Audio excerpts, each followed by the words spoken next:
तो एनी अंदर अर्थशास्त्रना महत्वनी अंदर पहलो पॉइंट हतो आर्थिक जीवन ने समझवा माटे। आर्थिक जीवन एटले आपणे जे खरीद वेचाण करीए छीए, आवक मेळवीए छीए, खर्च मेळवीए छीए, ए आपणुं आर्थिक जीवन छे। प्रोफेसर सेम्युअल्स जणावे छे के अर्थशास्त्रनो अभ्यास करवानुं प्रथम कारण जो कोई होय तो ए छे के जेने जेने के जेनी साथे आपणे खूब ज गाढ संबंध धरावीए छीए तेवी बाबतो साथे अर्थशास्त्र छे संबंध धरावे छे। कोई पण व्यक्ति एवो नहीं होय के आर्थिक जीवन साथे एटले के आवक मेळववानी अने खर्च करवानी प्रवृत्ति साथे संबंध धरावतो न होय। दरेक व्यक्ति छे आवक मेळववानी अने खर्च करवानी प्रवृत्ति साथे संबंध धरावे छे। एटले आर्थिक जीवन छे आपणी साथे गाढ संबंध धरावे छे अने एनो अभ्यास एनी केटलीक बाबतोनो अभ्यास अर्थशास्त्रमां करवामां आवे छे। एटले के आपणा जीवनने स्पर्शती केटलीक महत्वनी समस्याओनो विचार छे ए अर्थशास्त्र करे छे। दाखला तरीके मानवीए तेनी आवक केवी रीते मेळवे छे, कई रीते एनो खर्च करे छे वगैरेना प्रश्न छे ए आपणा जीवन साथे आर्थिक जीवन साथे गाढ संबंध धरावे छे अने अर्थशास्त्र तेनो अभ्यास करे छे एटले अर्थशास्त्रना अभ्यासनुं महत्व रहेલું છે। बीजो पॉइंट छे आर्थिक प्रश्नोने समजवा माटे કેટલાક આર્થિક પ્રશ્નો હોય છે કે આર્થિક સમસ્યા હોય છે એને સમજવા માટે અર્થશાસ્ત્રનું જ્ઞાન છે એ ઉપયોગી છે। વ્યક્તિની આર્થિક વર્તણૂકમાં જુદી જુદી આર્થિક વ્યવહારમાંથી ઉદ્ભવતા કેટલાક પ્રશ્નો હોય છે અને એનો અભ્યાસ અર્થશાસ્ત્ર કરે છે અને એના ઉકેલ શોધવામાં પણ એ સહાય કરે છે। દાખલા તરીકે ઉત્પાદકો અને શ્રમિકો વચ્ચે ઝઘડા શા માટે થાય, હડતાલ શા માટે પડતી હોય છે, શ્રમિકો વધારે વેતનની માગણી શા માટે કરે છે, બોનસ અને અન્ય સગવડો શા માટે માગતા હોય છે, તો આ પ્રશ્નને સમજવામાં અને એના ઉકેલો શોધવામાં અર્થશાસ્ત્રનો અભ્યાસ છે એ ઉપયોગી છે। આવી બીજી અનેક આર્થિક સમસ્યાઓ છે જેવી કે આવક અને સંપત્તિની અસમાનતા, ગરીબી, તેજી મંદી, शोषणनी समस्या वगैरेनो अभ्यास अर्थशास्त्र करे छे अने साथे साथे ए समस्याना उकेलो पण अर्थशास्त्र आपे छे। काले आपणे अहींया सुधी छे जोई गया था। त्यांथी आगळ आर्थिक नीति घडवामां सरकार छे विविध नीतिओ घड़े। आर्थिक नीतिओ ए करवेराने लगती नीति होय के व्यापारने लगती नीति होय के प्रत्यक्ष कर के परोक्ष कर ने लगती नीति होय के जीएसटी होय के हरीफाई ने लगती नीति होय के आंतरराष्ट्रीय व्यापार ने लगती नीति होय, नाणाकीय नीति होय, ए बधी जे सरकारे आर्थिक नीतिओ घड़े छे कोने आधारे घड़े छे तो के सरकार जे बधी आर्थिक नीतिओ घड़े छे ए देशनी वर्तमान आर्थिक स्थिति ने आधारे घड़े छे अने देशनी वर्तमान आर्थिक स्थिति ने ओळखवामां कोण मददरूप थाय छे तो के देशनी वर्तमान आर्थिक स्थिति ने ओळखवामां अर्थशास्त्र छे ए मददरूप बने छे। एटले अर्थशास्त्रना अभ्यासनुं महत्व ए पण छे के कोई पण देश के समाज माटे योग्य आर्थिक नीति घडवामां अर्थशास्त्रनुं ज्ञान छे ए मददरूप थाय छे। तमे जोता हशो पेपरनी अंदर वांचता हशो बेंकनी नाणाकीय नीति के बेंके बेंक दर एटला वधार्या, रेपो बेंक दर एटलो होय तो रेपो दर, रिवर्स रेपो दर, सीआरआर, एसएलआर आ बधी छे सरकारनी आर्थिक नीति छे अने एमां सतत फेरफार थतो होय छे। तो ए नीति वधारवामां के ए नीति फेरफार करे ए नीति घडवामां कोण मार्गदर्शन पूरुं पाडे छे सरकारने तो के ए अर्थशास्त्र छे ए मार्गदर्शन पूरुं पाडे छे अथवा तो अर्थशास्त्रना सिद्धांतो अने नियमो छे ए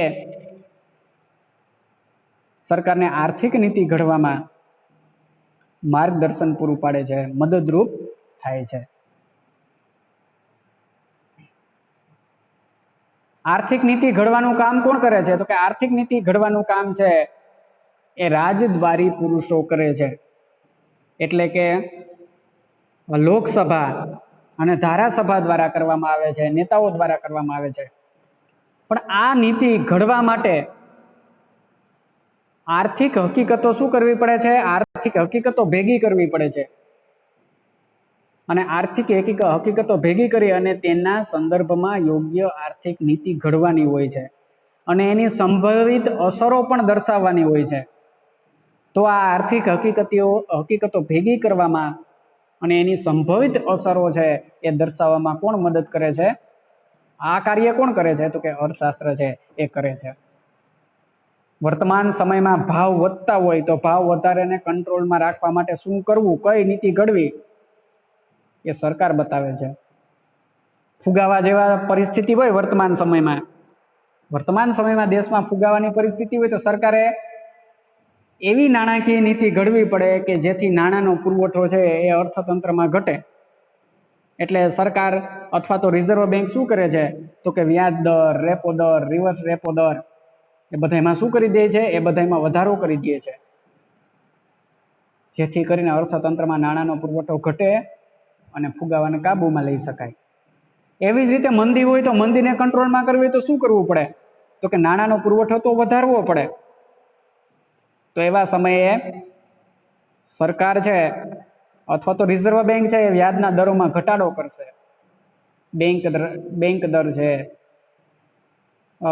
રેપો દર છે, રિવર્સ રેપો દર છે, CRR છે, SLR છે, આ બધામાં ઘટાડો કરશે.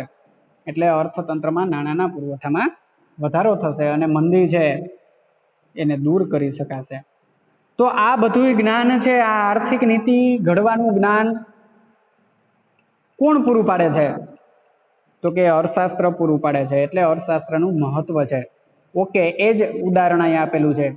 જો ભાવો વધતા હોય તો એ વધતા ભાવોને અટકાવવા માટે સરકાર જે નીતિ ઘડે છે તે નીતિ અર્થતંત્રના વિવિધ ક્ષેત્રો જેવા કે ખેતી, ઉદ્યોગ, નાણાકીય સંસ્થાઓ એટલે કે બેંકો, ગ્રાહક વગેરે પર પણ એની અસર થવાની છે. એટલે કે બેંક છે વ્યાજ દર વધારે, બેંક દર, રેપો દર, રિવર્સ રેપો દર, CRR, SLR બેંક એ બધામાં વધારો કરે તો એનાથી ફુગાવાને કંટ્રોલમાં લઈ શકાય, પણ એની કેટલીક અસર પણ થતી હોય છે. તો એની જુદા જુદા ક્ષેત્રે ખેતી, ઉદ્યોગ, બેંકો, ગ્રાહક બધા ઉપર એની અસર થતી હોય છે.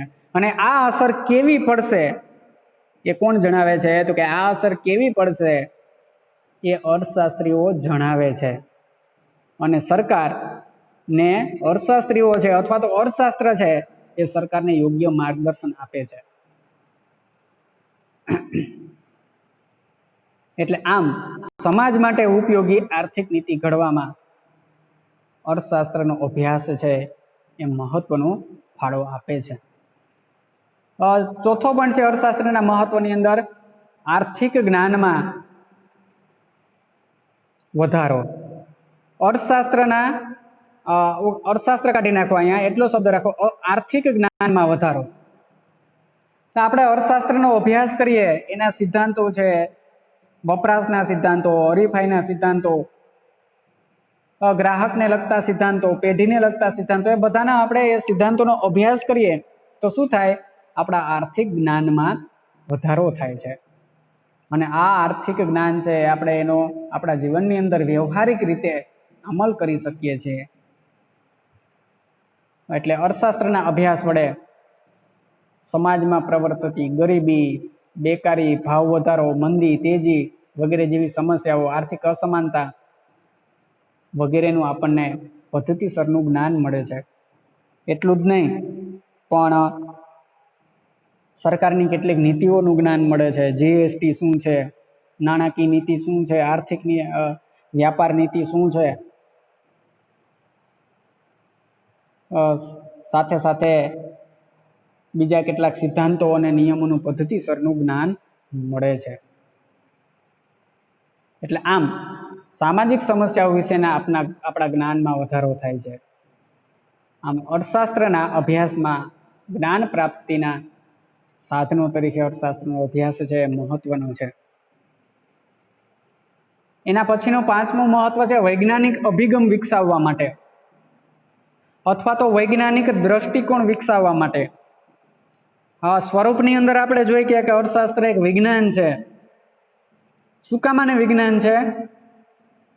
તો કે જેમ વિજ્ઞાનમાં માહિતી મેળવી, એનું વર્ગીકરણ કરી, એનું વિશ્લેષણ કરી, એના તારણો તારવી અને એના ઉપરથી યોગ્ય તારણો તારવી અને યોગ્ય એનો નિયમ બનાવવામાં આવે છે કે સિદ્ધાંત છે તારવવામાં આવે છે, એવી જ રીતે અર્થશાસ્ત્રમાં પણ આર્થિક માહિતી મેળવી, એનું વર્ગીકરણ કરી, એનું વિશ્લેષણ કરી અને એના ઉપરથી યોગ્ય તારણો કે કાર્યકારણનો સંબંધને આધારે નિયમો તારવવામાં આવે છે. એટલે અર્થશાસ્ત્ર પણ એક વિજ્ઞાન છે. એટલે લોકોમાં વૈજ્ઞાનિક અભિગમ વિકસાવવા માટે વૈજ્ઞાનિક અભ્યાસ, વૈજ્ઞાનિક રીતે કોઈ પણ બાબતનો વૈજ્ઞાનિક રીતે અભ્યાસ કેમ કરવો, એ અભિગમ વિકસાવવા માટે અર્થશાસ્ત્રનું જ્ઞાન છે એ મહત્વનું છે. એટલે અર્થશાસ્ત્રનો અભ્યાસ વૈજ્ઞાનિક પદ્ધતિથી કરવામાં આવે છે. એટલે કે જુદી જુદી ઘટના અંગે માહિતી એકઠી કરવી, એનું વર્ગીકરણ કરવું, એનું વિશ્લેષણ કરવું અને એના ઉપરથી નિયમો ઘડવાનું કામ અર્થશાસ્ત્ર કરે છે. એટલે કે અર્થશાસ્ત્ર છે વૈજ્ઞાનિક રીતે જ્ઞાનનો વિકાસ કરે છે. તો આ પ્રકારના કાર્યથી વ્યક્તિની તર્ક શક્તિમાં વધારો થાય છે અને એનો જીવન પ્રત્યેનો જે અભિગમ છે એ વધુ વૈજ્ઞાનિક બને છે. એટલે કે વ્યક્તિમાં વૈજ્ઞાનિક અભિગમનો વિકાસ થાય છે. એટલા માટે અર્થશાસ્ત્રનું જ્ઞાન છે એ મહત્વનું છે. એટલે વ્યક્તિમાં કે વિદ્યાર્થીમાં વૈજ્ઞાનિક અભિગમ વિકસાવવા માટે પણ અર્થશાસ્ત્રનું જ્ઞાન છે એ ઉપયોગી છે. એના પછીનો ખ્યાલ છે, પોઈન્ટ છે, ખોટા અને ભ્રામક ખ્યાલોથી બચવા માટે. કેટલાક સામાન્ય વ્યક્તિના મગજમાં કેટલાક ખોટા ખ્યાલ હોય છે. એ ખોટા ખ્યાલો દૂર કરવા માટે પણ અર્થશાસ્ત્રનું જ્ઞાન છે એ ઉપયોગી છે. આપણના મગજમાં એમ હોય કે સરકારને તો શું હોય કે સરકારને થોડી પૈસાની જરૂર પડે, એને તો નવી નોટો છાપી નાખવાની હોય, એ તો એની પાસે તો પૈસા છાપવાના મશીન છે, એટલે એ નવી નોટો છાપી નાખે, સરકારને શું પૈસાની જરૂર. આ ખોટો ખ્યાલ છે આપણા મગજનો. ઘણા લોકો એવું વાતું કરતા હોય છે. તો આ આપણા મગજનો ખોટો ખ્યાલ છે. સરકાર છે એમને નવું નાણું છાપી શકતી નથી, એમને પૈસા છાપી શકતી નથી. એ પૈસા છાપવા માટે પણ સરકારે અમુક ચોક્કસ નિયમોને ફોલો કરવા પડતા હોય છે. રિઝર્વ બેન્કે ન્યૂનતમ રોકડ અનામતની, આપણા દેશમાં ન્યૂનતમ રોકડ અનામતની પદ્ધતિના આધારે નવું નાણું છાપવામાં આવે છે. તો એને આધારે છે સરકાર છે નવું નાણું છાપી શકે. એટલે કે સરકાર પાસે કેટલીક જામીનગીરી હોય, કેટલીક અનામતો હોય, તોય નવું નાણું છાપી શકે. એમને નવું નાણું છાપી શકતી નથી. તો અહીંયા આપણો ખોટો ખ્યાલ હતો. એ ખોટા ખ્યાલને દૂર કરવા માટે અથવા તો એનાથી બચવા માટે અર્થશાસ્ત્રનું જ્ઞાન ઉપયોગી છે. દાખલા તરીકે વ્યક્તિઓ એમ માનતા હોય કે દેવું કરાય નહીં, દેવું કરવું એ ખોટી બાબત છે, કે દેવું કરવું જોઈએ નહીં. પણ આ વ્યક્તિ માટે સાચી વાત છે, સરકાર માટે આ ખોટી વાત છે. સરકારે અર્થશાસ્ત્ર એમ કે સરકારે દેવું કરવું જ જોઈએ, કારણ કે દેવું કરે તો એ પોતાની પ્રવૃત્તિનો વિસ્તાર કરી શકે. એટલે આવા ખોટા ખ્યાલોથી બચવા માટે અર્થશાસ્ત્રનું જ્ઞાન છે એ ખૂબ જ જરૂરી છે. અર્થશાસ્ત્રના અભ્યાસથી આપણે કેટલાક ખોટા અને ભ્રામક ખ્યાલોથી બચી શકીએ છીએ. સામાન્ય જ્ઞાનને આધારે આપણે અમુક એવી માન્યતા ધરાવતા હોઈએ છીએ, એવા ખોટા ખ્યાલો ધરાવતા હોઈએ છીએ કે આપણી સામાન્ય માન્યતાને આધારે એ ખ્યાલ સાચો હોય છે, પણ અર્થશાસ્ત્રની દ્રષ્ટિએ એ ખ્યાલ છે કેવો હોય છે? ખોટો હોય છે. જેમ કે હમણાં મેં તમને ઉદાહરણ આપ્યું, ઘણા લોકો વાત કરતા હોય છે કે સરકારને શું ખોટ છે, એની પાસે નોટ છાપવાના, પૈસા છાપવાના મશીન છે. પણ ખરેખર એવું હોતું નથી. મશીન હોય છે નોટ છાપવાના, પણ સરકાર એમને નોટ છાપી શકતી નથી. એને માટે એની પાસે ન્યૂનતમ રોકડ અનામત હોવી જોઈએ. એટલે આવા ખોટા ખ્યાલો, સામાન્ય જ્ઞાનની દ્રષ્ટિએ આવા કેટલાક ખોટા ખ્યાલો આપણે ધરાવતા હોય છે. તો અર્થશાસ્ત્રની દ્રષ્ટિએ, સામાન્ય જ્ઞાનની દ્રષ્ટિએ સાચા હોય છે, પણ અર્થશાસ્ત્રની દ્રષ્ટિએ ખોટા હોય છે. એટલે આપણે એમ માનીએ છીએ, બીજું ઉદાહરણ, આપણે એમ માનીએ છીએ કે વ્યક્તિ દેવું કરે છે તો તેના માટે એ ખરાબ કે અયોગ્ય છે. પણ આ વાત વ્યક્તિ માટે સાચી હોઈ શકે. આ ખ્યાલને આધારે એમ ન કહી શકીએ કે જો રાજ્ય એટલે કે સરકાર, જો સરકાર દેવું કરે તો તેને માટે પણ ખરાબ કે અયોગ્ય, યોગ્ય નહીં, ખરાબ કે અયોગ્ય જ છે. તો આ ખ્યાલ ખોટો કે ભ્રામક છે. તેમ અર્થશાસ્ત્રના જ્ઞાનને આધારે આપણે કહી શકીએ. કારણ કે રાજ્ય દેવું કરશે તો જ આર્થિક પ્રવૃત્તિનો વિસ્તાર થશે, અને આર્થિક પ્રવૃત્તિનો વિસ્તાર થશે તો પછી સરકારની આવકમાં વધારો થશે અને આર્થિક વિકાસમાં વધારો થશે. અને આર્થિક વિકાસમાં વધારો થશે તો ભવિષ્યમાં આપોઆપ સરકારનું દેવું છે એ ભરપાઈ થઈ જશે. એટલે આવા ખોટા ખ્યાલો ને દૂર કરવા માટે અર્થશાસ્ત્રનું જ્ઞાન છે એ ઉપયોગી છે. ઓકે, બીજું એક ઉદાહરણ છે. દાખલા તરીકે જ્યારે ભાવ વધતા હોય ત્યારે તેમને વધતા અટકાવવા માટે એક ઉપાય તરીકે અર્થતંત્રમાં કુલ ખર્ચ ઘટાડવો જોઈએ, એવી આપણે માન્યતા છે. જ્યારે ભાવ વધતા હોય, ભાવ ક્યારે વધે? તો કે જ્યારે લોકોની આવક વધી જાય, લોકોનો ખર્ચ વધી જાય ત્યારે ભાવ વધે. તો ભાવ વધતા હોય ત્યારે આપણે એમ કહીએ કે લોકોનું ખર્ચ ઘટાડી નાખવું જોઈએ. સરકારે એવા ઉપાયો કરવા જોઈએ કે જેથી લોકોનું ખર્ચ ઘટી જાય, જેથી કરીને ભાવ વધારાને કંટ્રોલમાં લઈ શકાય. પણ આ સમયે જે રાજ્ય લોકો પાસેથી નાણાં ઉછીના લે છે તો લોકો પૈસા ખર્ચવા પાત્ર રકમ ઘટે છે. આવા સમયે જો સરકાર છે લોકો પાસેથી કરવેરા રૂપે કે જામીનગીરીઓનું વેચાણ કરીને જો સરકાર છે એ લોકો પાસેથી પૈસા લઈ લે કે લોન સ્વરૂપે, તો શું થાય છે? લોકો પાસે ખર્ચવા પાત્ર રકમ એકદમ ઘટી જાય છે અને અર્થતંત્રમાં કુલ ખર્ચ ઘટી જાય અને અર્થતંત્રમાં માંગ ઘટી જાય. તો એવા સમયે મંદી આવવાની શક્યતા રહે છે. એટલે આવા સમયે, આવા સંજોગોમાં રાજ્યએ દેવું કરવું અનિષ્ટ કે અયોગ્ય નહીં, પરંતુ સમાજને માટે ઉપકારક હોય છે. એટલે આમ અર્થશાસ્ત્રનો અભ્યાસ કરવાથી આપણને ખોટા અને ભ્રામક ખ્યાલોથી આપણે બચી શકીએ છીએ. એટલે અર્થશાસ્ત્રનું જ્ઞાન છે એ ઉપયોગી છે. અર્થશાસ્ત્રનું જ્ઞાન સમાજના જુદા જુદા વર્ગ માટે મહત્વ ધરાવે છે. અર્થશાસ્ત્રનું જ્ઞાન સમાજના જુદા જુદા વર્ગ એટલે કે અહીંયા સમાજના આર્થિક દ્રષ્ટિએ કયા વર્ગ હોય? તો કે ગ્રાહક વર્ગ હોય, વેપારી વર્ગ હોય, ઉત્પાદક વર્ગ હોય, ઉદ્યોગકાર હોય, એટલે ઉત્પાદકની અંદર ઉદ્યોગકાર આવી જાય છે. તો આવા જુદા જુદા વર્ગો હોય છે. તો અર્થશાસ્ત્રનું જ્ઞાન આવા જુદા જુદા સામાજિક વર્ગો માટે છે એ ઉપયોગી છે, એ સાબિત થતું હોય છે. તો એને માટે પણ અર્થશાસ્ત્રનું જ્ઞાન છે એ ઉપયોગી છે. કઈ દ્રષ્ટિએ ઉપયોગી છે? કોને માટે? તો કે ઉત્પાદક માટે અર્થશાસ્ત્રનું જ્ઞાન કઈ દ્રષ્ટિએ ઉપયોગી છે? તો કે ઉત્પાદક માટે મર્યાદિત સાધનોનો ઇષ્ટ ઉપયોગ કઈ રીતે કરવો. ઉત્પાદક પાસે સાધનો મર્યાદિત હોય તો એ મર્યાદિત સાધનોનો ઇષ્ટ ઉપયોગ કઈ રીતે કરવો એનું માર્ગદર્શન છે એ ઉત્પાદકોને અર્થશાસ્ત્ર આપે છે. ખેડૂતો કે કારખાનેદારને ઇષ્ટ સાધનોનો ઉપયોગ કઈ રીતે કરવો એનું માર્ગદર્શન ઉત્પાદકો અથવા તો ખેડૂત કે કારખાનેદારને મળે છે. એવી જ રીતે પોતાનો નફો મહત્તમ કઈ રીતે કરવો એનું જ્ઞાન પણ ઉત્પાદકો અથવા તો કારખાનેદારોને મળે છે.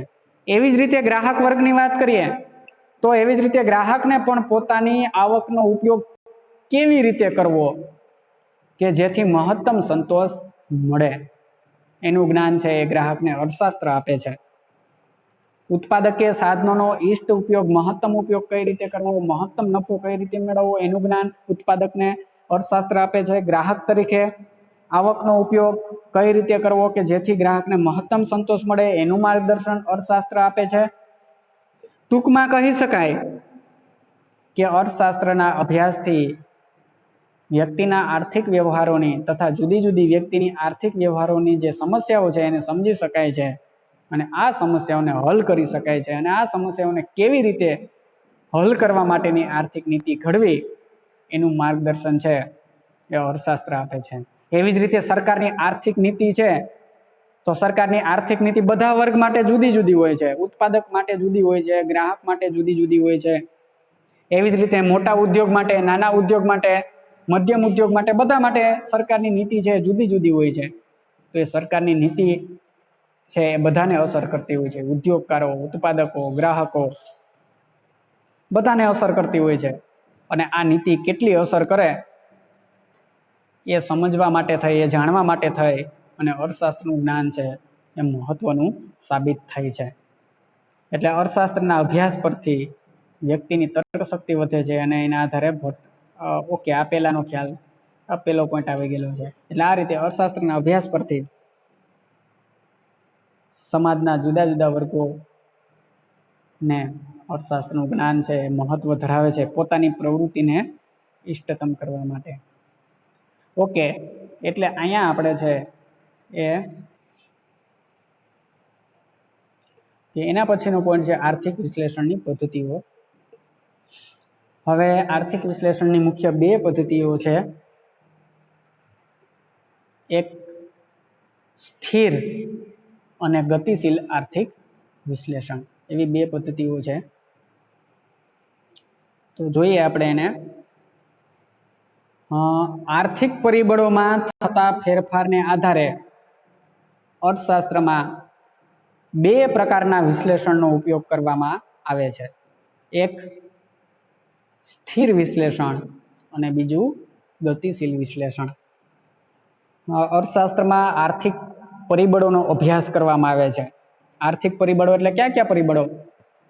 તો કે માંગ, કિંમત, ગરીબી, બેકારી, વસ્તી વધારો, આર્થિક વિકાસ, આર્થિક વૃદ્ધિ, માનવ વિકાસ, આવા તેજી, મંદી, વસ્તી વૃદ્ધિના જુદા જુદા પરિણામો.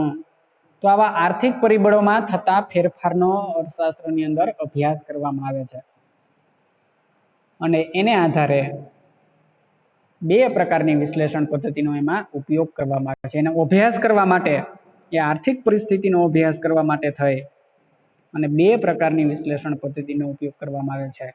એક છે સ્થિર આર્થિક વિશ્લેષણ અને બીજું કયું છે તો કે ગતિશીલ આર્થિક વિશ્લેષણ. હવે સ્થિર આર્થિક વિશ્લેષણ કોને કહેવાય અને ગતિશીલ આર્થિક વિશ્લેષણ કોને કહેવાય? પહેલા આપણે એના અર્થ જોઈ જઈએ. અન્ય પરિબળો સ્થિર રહે છે એવી ધારણા સાથે જેમાં આર્થિક સિદ્ધાંતોનો અભ્યાસ કરવામાં આવે છે એને સ્થિર વિશ્લેષણ કહેવાય. સ્થિર વિશ્લેષણ એટલે શું? કોને સ્થિર વિશ્લેષણ કહેવાય? તો કે અન્ય પરિબળો સ્થિર રહે છે. અન્ય પરિબળ સ્થિર રહે છે એટલે શું? તો કે અન્ય પરિબળમાં કોઈ ફેરફાર થતો નથી એવી ધારણા સાથે જેમાં આર્થિક સિદ્ધાંતો કે આર્થિક નિયમોનો અભ્યાસ કરવામાં આવે એને સ્થિર વિશ્લેષણ કહેવાય. દાખલા તરીકે તમારે ધોરણ 11માં ઇકોનોમિક્સ હશે તો તમે માંગનો નિયમ ભણી ગયા હશો. તો માંગના નિયમની અંદર શું કહેવામાં, કેવી ધારણા કરવામાં આવે છે? તો કે જો અન્ય પરિબળ સ્થિર રહે તો કિંમત ઘટતા માંગ વધે છે અને કિંમત વધતા માંગ ઘટે છે. તો આવા અન્ય પરિબળો સ્થિર રહે છે એવી ધારણા સાથે જેમાં નિયમની કે આર્થિક સિદ્ધાંતની રજૂઆત કરવામાં આવે કે અભ્યાસ કરવામાં આવે એને સ્થિર વિશ્લેષણ કહેવાય. માંગના નિયમમાં શું કહેવામાં આવે છે? અન્ય પરિબળો સ્થિર રહે છે અને માત્ર શેમાં ફેરફાર થાય છે? તો કે માત્ર કિંમતમાં જ ફેરફાર થાય છે. ખરેખર માંગ ઉપર, કિંમત સિવાય માંગ ઉપર ઘણા બધી પરિબળો અસર કરે છે. એ ગ્રાહકની આવક વધે તો પણ માંગ વધી જાય, એટલે ગ્રાહકની આવક છે, અવેજી વસ્તુ જેને તમે સંબંધિત વસ્તુ તરીકે ઓળખો છો, અવેજી વસ્તુની કિંમત છે એ અસર કરે છે, ભવિષ્યમાં ભાવ અંગેની અટકળ છે એ અસર કરે છે, દેશની વસ્તી વધે તો પણ માંગ વધી જાય છે એટલે વસ્તી પણ અસર કરે છે। એટલે આવા ઘણા બધી પરિબળો અસર કરે છે માંગ ઉપર।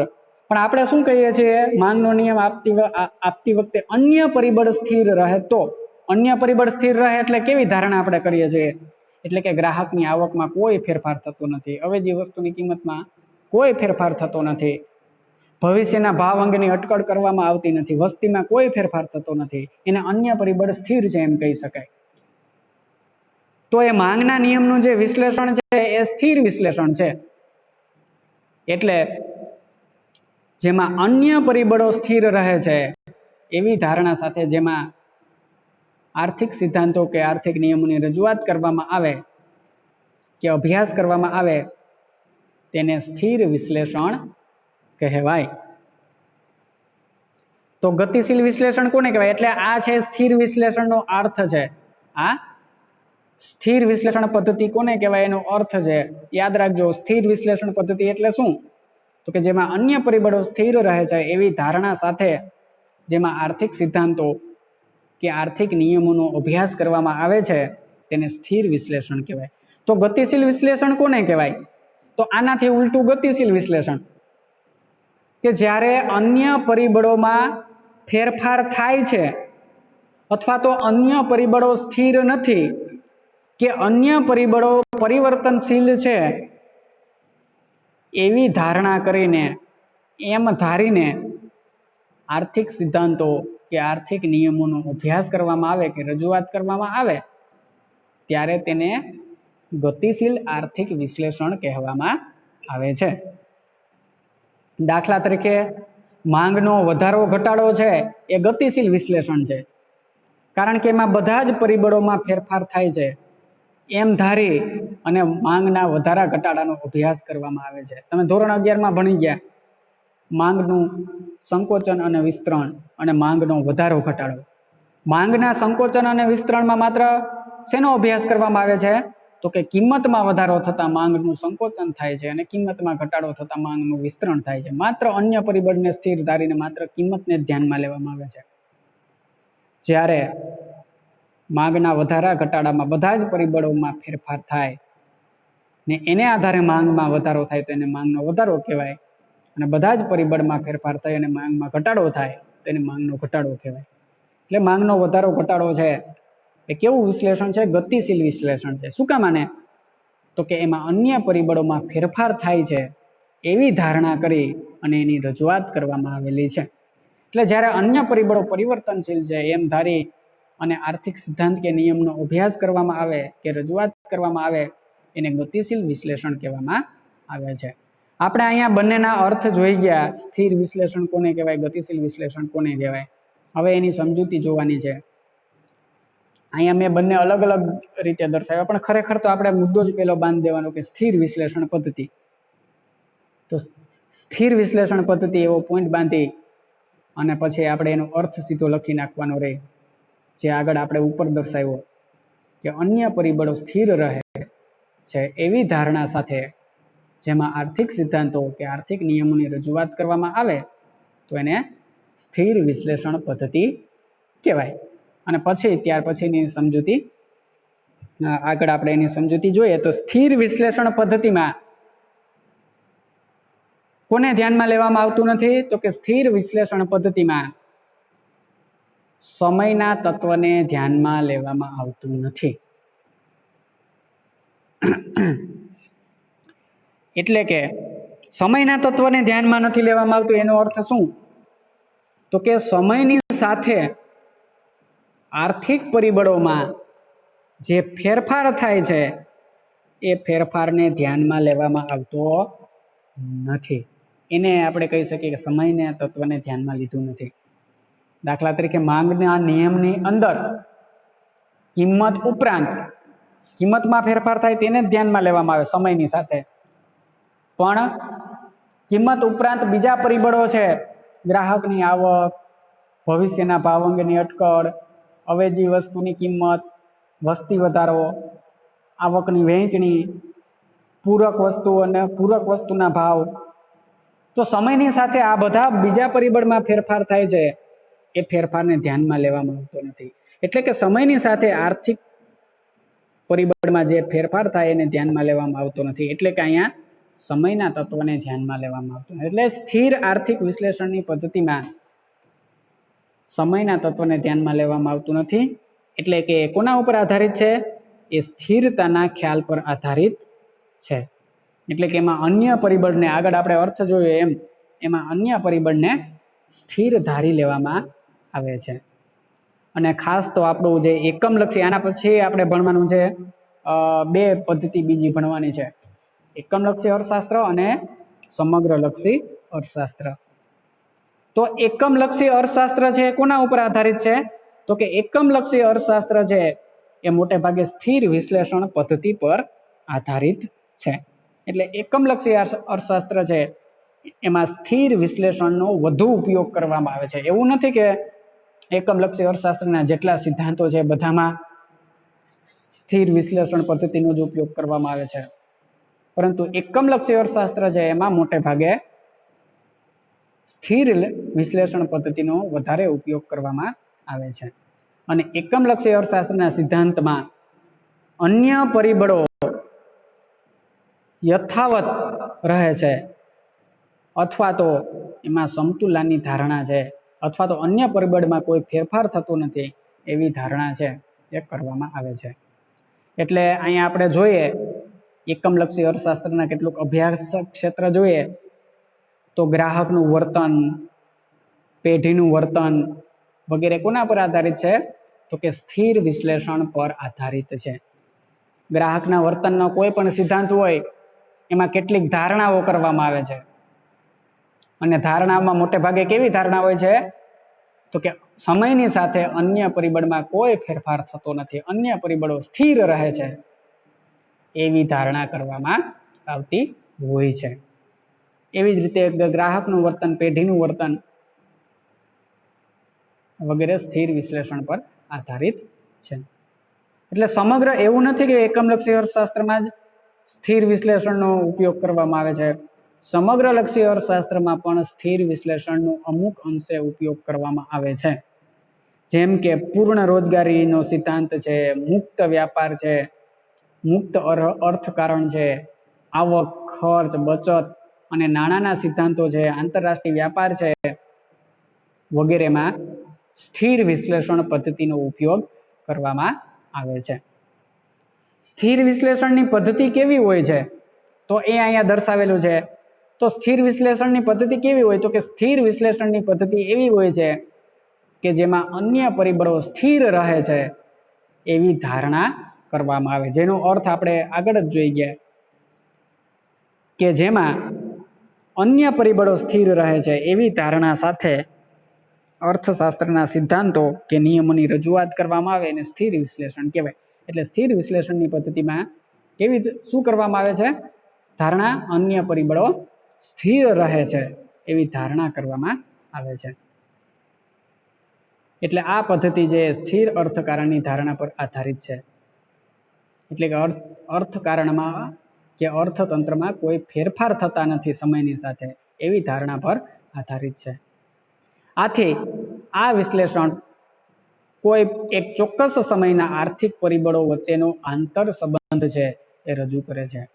એટલે સ્થિર વિશ્લેષણની પદ્ધતિ છે એ માત્ર ગતિશીલ સમયના ફેરફાર સાથે નહીં, પણ કોઈ એક ચોક્કસ સમયના આર્થિક પરિબળો વચ્ચેનો જ સંબંધ રજૂ કરે છે અને એનું જ ચિત્ર રજૂ કરે છે.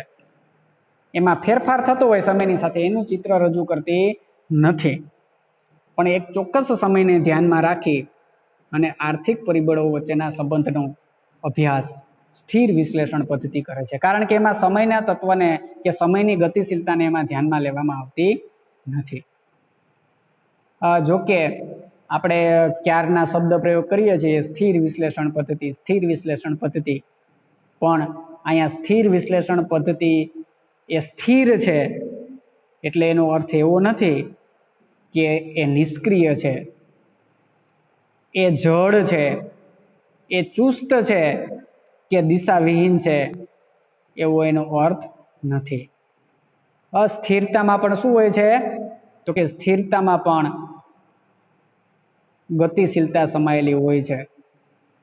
पण स्थिरतानी अंदर जे गतिशीलता होय छे केवी होय छे तो के चोक्कस दिशानी गतिशीलता होय छे। स्थिर विश्लेषणमां पण परिवर्तनने ध्यानमां लेवामां आवे छे, एमां पण परिवर्तन थाय छे, पण स्थिर विश्लेषणनी अंदर जे परिवर्तन थाय छे केवुं होय छे तो के ए चोक्कस प्रकारनुं होय छे, चोक्कस दिशानुं होय छे। एटले एनी अंदर जे परिवर्तन थाय छे केवुं होय छे, स्थिर होय छे अने समतोल होय छे। एटले के स्थिर विश्लेषण छे तो एमां परिवर्तन थतुं होय तो केवुं होय छे, चोक्कस दिशानुं होय छे अथवा तो समतोल होय छे के स्थिर परिवर्तन थतुं होय छे। स्थिर परिवर्तन एटले शुं तो के दाखला तरीके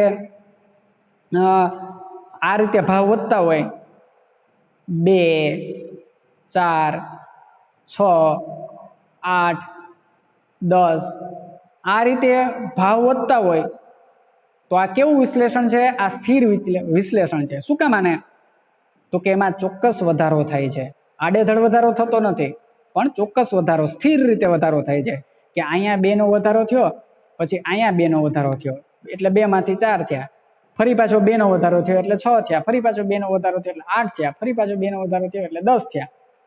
तो आ रीते स्थिर विश्लेषण एटले आवुं कोई निष्क्रिय विश्लेषण के गतिविहीन विश्लेषण के दिशाविहीन विश्लेषण एनो अर्थ एवो नथी।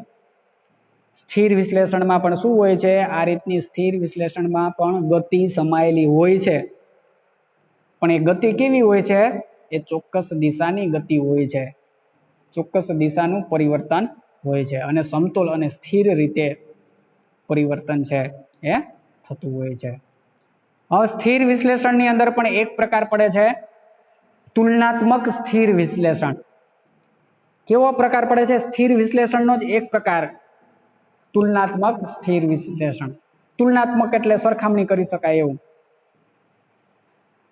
तो ए जोईए तो तुलनात्मक स्थिर विश्लेषणमां कोई पण 2 अथवा तो वधारे समय दरमियान स्थिर परिस्थितिनी तुलना के सरखामणी करवामां आवे छे।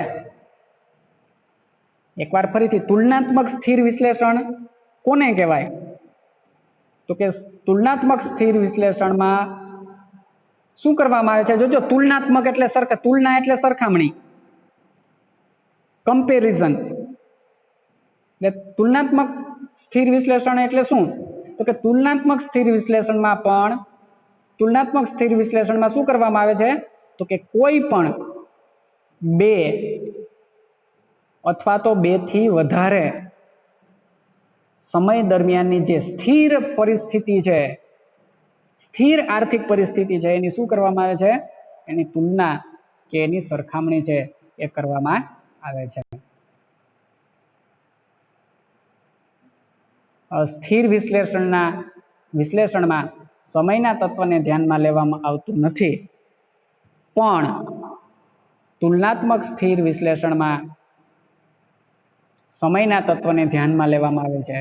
एटले के जुदा जुदा 2 चोक्कस समयगाळानी जे स्थिर परिस्थिति छे के समतोल परिस्थिति छे एनी तुलना करवामां आवे छे अने एक समतुलानी परिस्थिति थी बीजी समतुलानी परिस्थिति वच्चे शुं करवामां आवे छे तुलना करवामां आवे छे।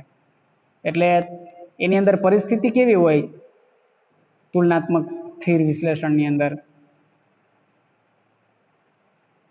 तो के ए परिस्थिति अने बी परिस्थितिनी शुं करवामां आवे छे अहींया ए परिस्थिति अने बी परिस्थितिनी तुलना करवामां आवे छे। ए परिस्थिति छे ए अमुक समयनी होय अने बी परिस्थिति छे ए बीजा समयनी होय पण बंने परिस्थिति केवी होय छे स्थिर होय छे। दाखला तरीके आ परिस्थिति छे 1951 नी होय अने आ परिस्थिति छे ए 2019 नी होय तो बंने छे ए स्थिर परिस्थिति छे पण क्या समयनी छे तो के 2 जुदा जुदा समयनी छे अने बंने जुदा जुदा समयनी परिस्थितिनी शुं अहींया करवामां आवे छे तुलना करवामां आवे छे एने तुलनात्मक स्थिर विश्लेषण कहेवाय। एटले 2 जुदा जुदा समयनी स्थिर परिस्थितिनी ज्यारे तुलना करवामां आवे अने कोई सिद्धांत के नियम तारववामां आवे તો એને તુલનાત્મક સ્થિર વિશ્લેષણ કહેવામાં આવે છે। અને અહીંયા શું થાય છે, એની જ્યારે આપણે તુલના કરીએ છીએ ત્યારે નવી સમતુલા પ્રાપ્ત થાય છે। અને નવી સમતુલા છે એ અગાઉની પરિસ્થિતિ કરતાં કંઈક જુદી હોય છે, એટલે એમાં શું વિશિષ્ટતા છે, શું ભિન્નતા છે, એ નવી પરિસ્થિતિ માટે કયા કારણો જવાબદાર છે, એનો અભ્યાસ છે એ તુલનાત્મક સ્થિર વિશ્લેષણમાં કરવામાં આવે છે। એટલે આમ અર્થશાસ્ત્રને સરળ અને સહજ બનાવવા માટે આ વિશ્લેષણનો ઘણો મોટો ફાળો છે। અપ્રશિષ્ટ અર્થશાસ્ત્રીઓ અને નવપ્રશિષ્ટ અર્થશાસ્ત્રીઓના જે વિચારો કે સિદ્ધાંતો છે એ મુખ્યત્વે સ્થિર કે તુલનાત્મક સ્થિર વિશ્લેષણ પર નિર્ભર છે, એના ઉપર એ આધારિત છે। ઓકે, એના પછીનો પોઈન્ટ હશે આપણો પોઈન્ટ હશે